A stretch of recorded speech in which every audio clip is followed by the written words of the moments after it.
Your eyes do not deceive you. Back-to-back uploads of the LA Kings series. Somehow along the way, the Chicago series ended up being an episode ahead, so there will be a Blackhawks episode up for Monday. Hopefully a Kings episode as well, now that we get the numbers evened back up. That said, welcome back to another episode of the Kings series. We are the best in the West in the regular season, for what that's worth. Right now, though, it's time to see whether or not this team can prove themselves in the postseason. Again, a 52-win season, phenomenal stuff. We need to make it out of the first round. Of course, we are looking to do so without our captain, Anze Kopitar.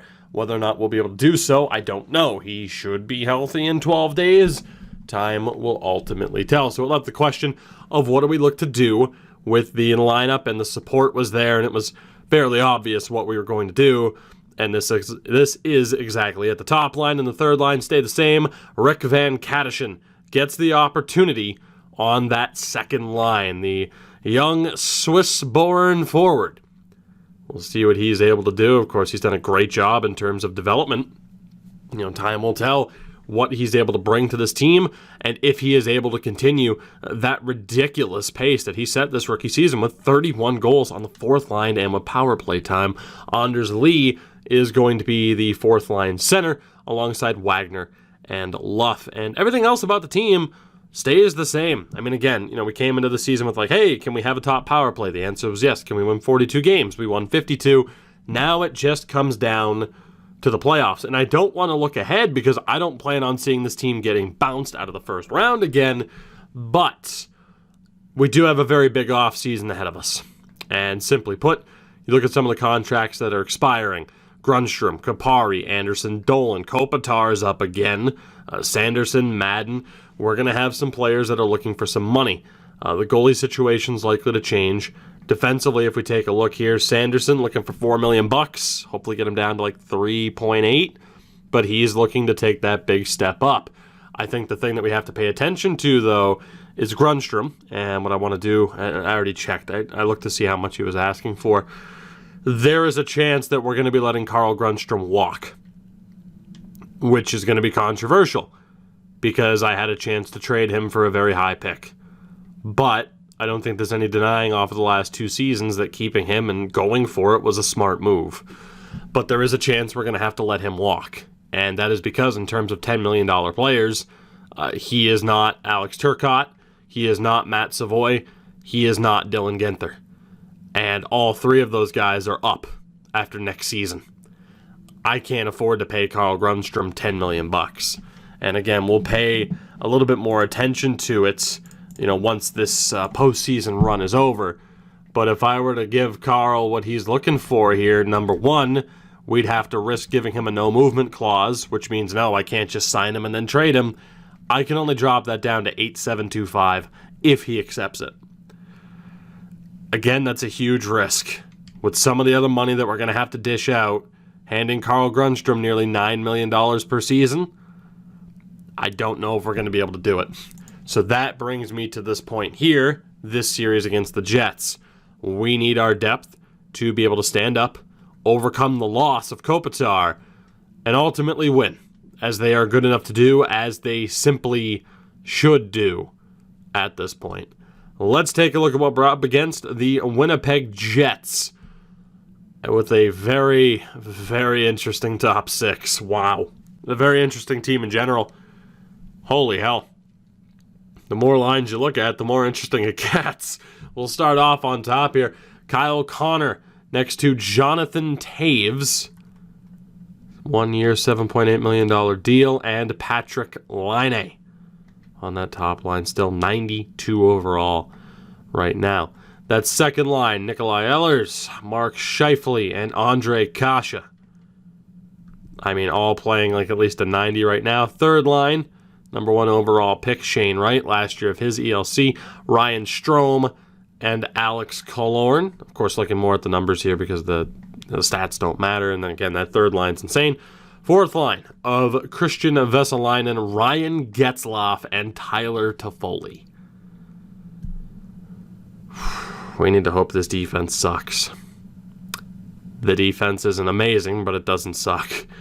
Top pair, Josh Morrissey and Chad Chris. Yep. Second pairing of Ville Heinola and Dylan DeMello. Third pair, Colton White and Luke Green. The goaltender is Connor Hellebuck. We are in a lot of trouble. That is a very well-rounded team. Said I didn't plan on watching our squad here get booted out in the first round, but that is a severe... That has a severe chance of happening. That is an extreme risk that we're facing right now. 100 rated offense to our 97. We have the big defensive advantage and a goaltending advantage. But time will ultimately tell if it pays off. Can we shut down a 100 rated offense? I certainly hope that we can, but there is no guarantee. That's all I really have to say. That I'm looking for a certain jersey. Hey, there it is. I own that jersey now. I couldn't help but mention it. If you follow me on Instagram, you know that. We got that in a Kopitar. And it's sick. And I love it. Anyway. We ready for this? I'm ready for this. About as ready as I can be for this first round. Winnipeg, Game 1 here on home ice. Let's not waste the opportunity that's in front of us here because, again, it's another concerning offseason that lies ahead. First period, scoreless. 14 shots to 10 in their favor. Second period, not scoreless. 2 power play goals for Patrick Laine in a matter of moments. Van Kadishin does get a goal back, but 2 minutes later, Andre Kasha restores the 2-goal lead. That sucks. 3-1, 27 shots to 16, and we are in a boatload of trouble here. Early power play, we really do need to score, and we don't. Which means I'm not exactly holding my breath that we're going to be able to come back here. Winnipeg on the man advantage goes to waste. We're halfway through the third. Now Jake Sanderson gets a goal. We're back to within striking distance, but is it too little too late? Under 4, now 3 minutes left. Alexei Afalo ties it. Can we just get to overtime, please? Yes, we can. Nice. Certainly didn't expect that. Jake Sanderson and Alexei Afalo with the goals. Out of nowhere, we force overtime. 3 goals apiece, 36 shots to 34. Great third period for us. The Jets just couldn't hold on. But the question is whether or not we're going to make it worth it. Be a damn shame to tie this up and send it to overtime just to lose. So let's hope that's not the case in terms of who scores the winner. To hell if I know. But God, let it be someone on our team. Please. Overtime begins. Power play for the Kings and then the Jets. Oh, Carter Hart, you are having a laugh right now. A short-handed goal from a horrible spot. Kyle Connor wins it. You can't even say you were screened, man. A few goals from way outside. The Laine goal there as well in the corner of the old Rask spot, as we used to call it, because of like NHL 17. I think that was 16, actually. That's a heartbreaker. Battle back all that way. We get a power play in overtime and give up a shorty. Mark Scheifele went to the box for cross-checking, and we wasted it. Discipline was horrific for us in that game, and Carter Hart just did not have the game that we needed him to have. Period. Brutal game for Clegg. He and Doughty weren't great. That's not good enough. In a season where Carter Hart's under the microscope because of who we got rid of to keep him, that is not what you want to see from the supposed face of your franchise, at least in terms of goaltending. And of course, we gave up a lot to get Carter Hart as well. And gave up a lot to make sure he was still our starter. Game 2. Bottom line, we need a better performance. Carter Hart has to be better. Hellebuck wasn't great, but his team did enough. Let's see what happens here. We need the split. Dylan Genther scores nearly immediately. Jonathan Taves gets it right back. Shane Wright scores. Can I pause the simulation, please? Good God. All right, well, we're down 2-1. What's going to happen through the rest of the first? The score holds. So Genther's 16 seconds in. Taves and then Wright. We're down 2-1. Second period. Goodness gracious. All right. Strome made it 3-1 from there. Power play goals for Kupari and Genther. Savoy scores with 1 second left to give us a 4-3 lead heading into the third period. Let's just sim. Ehlers ties it nearly immediately. Savoy gets another goal. It's 5-4. Killorn ties it at 5. I am going to fire Carter Hart out of a cannon. Power play chance goes to waste. We're halfway through the third. Tied at 5. Make it 6-5. Anders Lee gets the goal. Is that enough? Under 5 to go. Can we hold on, please? Final minute. Yes, we can. Goaltending? What's goaltending? 6-5 is your final in Game 2. Somehow, someway, our top line wills us to victory in spite of Carter Hart's best effort to lose this game for us. Winnipeg's discipline was a huge factor, or lack of discipline, I should say. Great game for Genther, and again, the top line really did carry the way, really did lead the way and carry the weight. Obviously, special teams are a huge factor for us because 5-on-5, we weren't great. Carter Hart.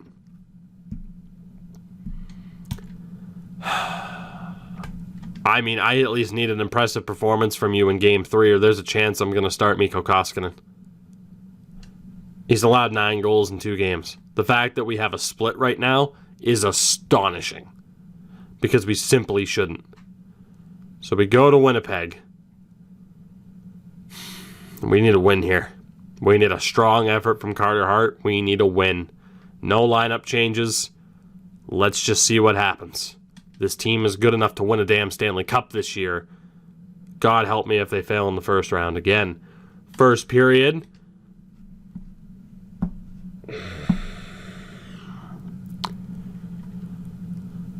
I hate to say it, but my decision to leave it up to a vote between Hart and Gleboff, and then the way that vote went, I talked about it. It might be the pivotal moment in this series, for better or worse.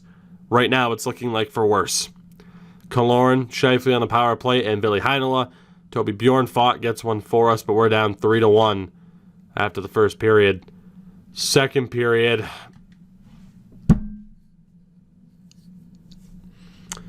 Mikko Koskinen starting Game 4. Alex Giafalo scores, but then Connor, Wright, and Scheifele with 1 second left. We're down 6-2. I know, 100 rated offense, but we have a solid defense. Not in the high 90s or 100, but we have a solid defense and one of the best goaltenders in the league. He has no excuse. Carter Hart is losing us this series. Scheifele makes it 7-2. Power play chance for us here late. We're going to be down 2-1 in the series. 8-2. Scheifele on the power play. Carter Hart is getting ripped to shreds. Rick Van Katterson scores on the power play. Alex Killorn makes it 9-3. Can they put up double digits? Anisimov gets his first ever postseason goal. Savoy gets one back as well. Bottom line is, our offense did their job. They put up 5 goals. We lost because Carter Hart gave up 3 goals in all 3 periods. 4 goals for Mark Scheifele. And to say I am questioning Carter Hart's ability right now would be an understatement. You see better numbers from drop-in EASHL goalies. Wow. Just stunning. The Ontario Reign off to the postseason, where they will be taking on the Bakersfield Condors. They're already up 1-0 in that series. So we get ready for Game 4. Will there be changes? Speaking of Carl Grundstrom, he has disappeared on us, unfortunately. I'm going to swap Iafallo and Grundstrom just to get something different going there. That fourth line hasn't been great. Clegg and Doughty have been abysmal together. So I don't really know how I want to do this because I don't want to split up Bjorn Fott and Zekov, but there's nothing I can do. I mean, Clegg and Doughty have to be broken up. Like, there's just no doubt about it. The problem is there are two ways that would have to lead to me getting a little bit more involved. Let's just do that. And again, unfortunately, Bjorn Fott and Zekov have been solid together, but there's just nothing I can do. I gotta be honest, I want to take Drew Doughty off of that top pairing. He doesn't deserve it anymore. And the main issue with Drew Doughty, yeah. Good thing is we're able to trade him. Part of me hopes he retires. Really, really do. So what we're gonna do, I think we will go. Do we want to go Bjorn Fott, Clegg? No. Let's just go Clegg, Zekov, Bjorn Fott, Doughty. Let's do it. Carter Hart, nearly allowing 6 goals a game. Mikko Koskinen's going to get the chance. And right now, things aren't looking too good for us. Game 4. Can't tell me Koskinen can do much worse. Believe it when I see it. Let's see what happens. This is nearly a must-win game. Otherwise, we face a 3-1 deficit. First period. Line A, Scheifele, White. Clegg has one for us. It's 3-1. Second period. Now 3-2. Tyler Madden scores on the power play. So Clegg and Madden stepping up for us. We go to the third. 4-2. Tyler Toffoli scores. Grundstrom gets it right back. Still a 1-goal game. Power play for the Jets. Jonathan Taves scores 5-3. We cannot make a stop. Van Kattersen scores 5-4. The offense continuing to do its job. We cannot buy a save right now. 5 minutes left. Down by 1. The Winnipeg Jets have a 3-1 series lead. And we are perhaps moments away from crashing and burning out of the playoffs. And again, this offseason, there's a lot of questions potentially for this team. But I'll be damned about time Anze Kopitar retires and this team does this in the playoffs. I'll be damned. That fourth line's been ineffective, unfortunately. It really has been. I changed Van Kattersen to a sniper, obviously, from a grinder to get him to be a little bit more involved. I think I'm going to change him back. Get him back on that fourth line, maybe. I don't even know. I mean, we're gonna try something different. Now, Grundstrom, I wasn't supposed to drop Grundstrom. My bad on that. You following Anderson Dolan, our third liners. But yeah, I wasn't supposed to drop Grundstrom there. Fun fact, we lost anyway. So does it really matter? Oh boy. Well, certainly with a performance like this, Carl Grundstrom's not really doing himself any favors. I just don't know what the answer is here. I can't scratch any of these defensemen.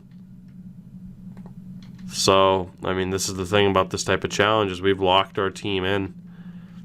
And unfortunately, right now, they're not getting it done. Not in any way. Carter Hart will start the next game because I said Koskinen couldn't do much worse. He certainly wasn't much better. I mean, we're locked into this team.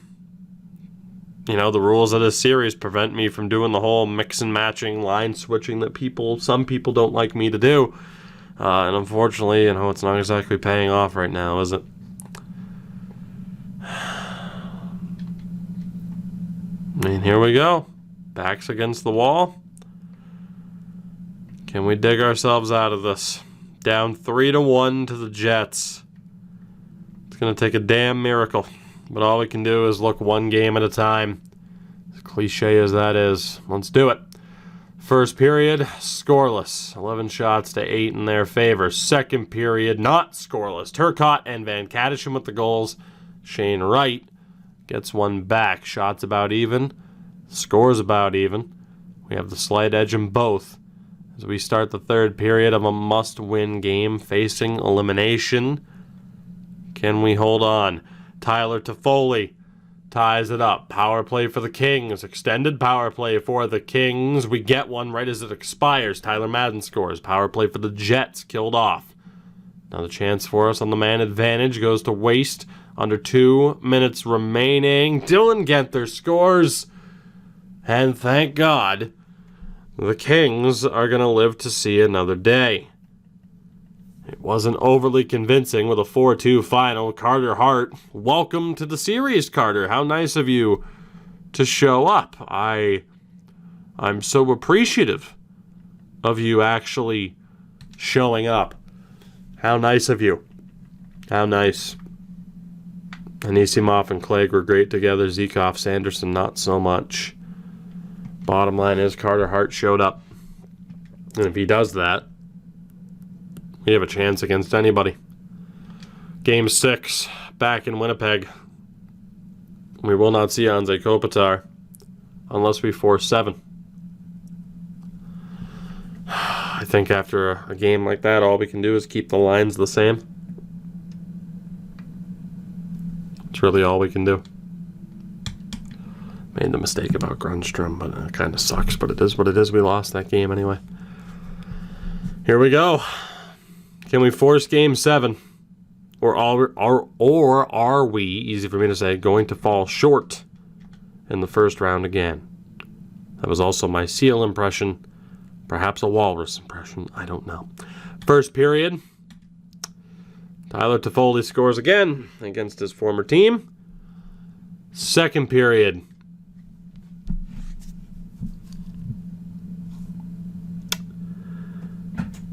All right. That's it, isn't it? Shorty for Tyler Madden. Taves, Line A, Luke Green. We're going to fall short in the first round again, which means we're going to be facing a punishment in terms of losing a third-round pick or an okay prospect. We are also facing the prospect of letting Carl Grundstrom walk. This team just choked in the playoffs again. Too little too late from Matthew Savoy. Winnipeg wins it in 6. High-powered offense or not, we have Carter Hart here. And the goal is for an elite puck stopper to stop pucks. That didn't happen. He has 1 year left on his deal. 2 years left on his deal before he's the UFA. His future is officially in doubt. We don't have a backup plan in mind at this point in time.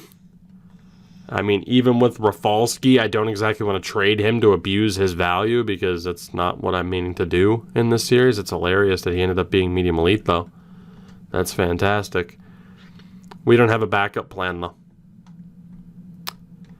And if the argument were to be made in the comments, move on from Carter Hart, see what you can get for him at least, I don't think I'd be opposed. Upcoming on the free agent list, potentially, is Glebov, Ottinger, Lukin, and Askarov. And then we have the starters. Blackwood, Rodrigue, Grubauer, Kemper, Mrazek, Spencer Knight, Saros, Riddick, Leonard. I mean, there are names here who, in theory, could win us hockey games. And then, yeah, maybe defensively we need to look to take a step up. Maybe Carter Hart would allow us to do that and go out and get another elite defenseman. Maybe we try to shop Drew Doughty. There's a lot we could look to do this offseason. Obviously, the first step, at the draft, we'll have to handle our punishment. But again, what happens with Carter Hart? Koskinen's obviously not going to be back. Villalta's going to be dropped.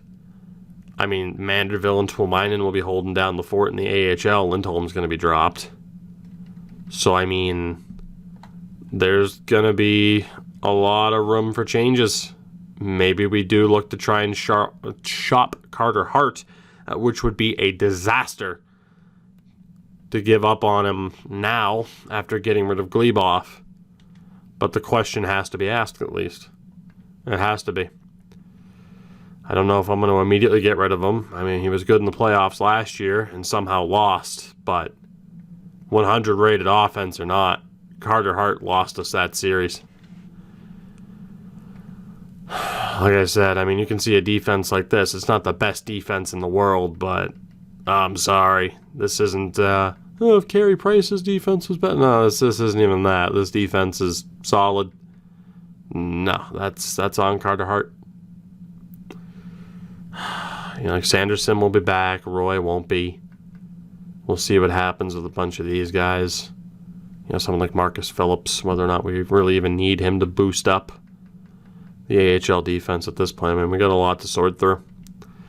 Have we seen the last of Carl Grundstrom? I mean, Kapari and Anderson Dolan are going to have to be signed. It's a matter of how much they're looking for. The good thing is they're RFAs, so I don't have to worry about no movements yet. But, I mean, these are some big boy contracts they're looking for.